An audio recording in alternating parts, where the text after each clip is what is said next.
Hola, mi nombre es Gustavo López. Vivo en Xochislahuaca, Guerrero.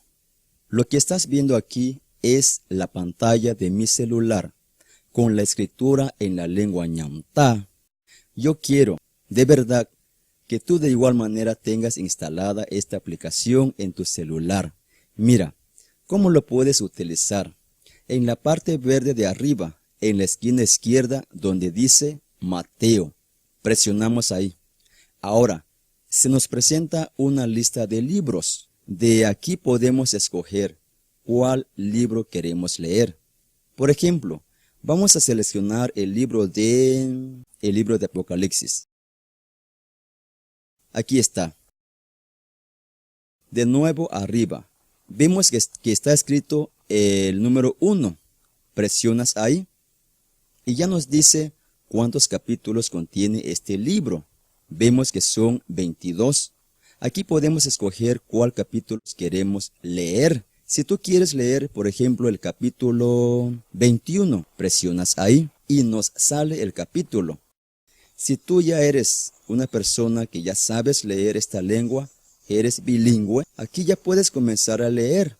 Pero si tú apenas estás comenzando a leer, si te fijas en el siguiente símbolo de arriba, se encuentra una bocina chica. Presionas ahí. Fíjate que en la parte de abajo aparecieron unos controles para el audio. Para reproducir ahora, toca el botón de en medio. Escucha y mira.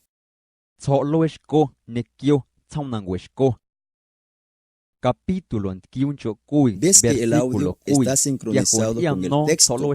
Esto es para ayudarte a pronunciar bien lo que está escrito. Le doy pausa. Ahora, vamos de nuevo en la barra verde de arriba. En la esquina de la parte derecha vemos 3 puntos. Seleccionamos ahí. Esto es para hacer más grande o más pequeña las letras. O también para cambiar de color el fondo de la pantalla.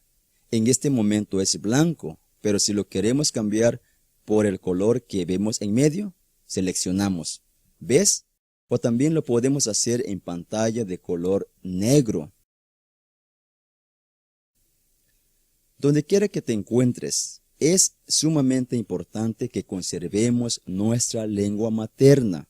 Te animo pues a instalar esta aplicación en tu celular para que donde quiera que estés, sea en el pueblo o fuera de nuestro pueblo, lleves contigo la palabra escrita en nuestra lengua. Esta aplicación es totalmente gratis.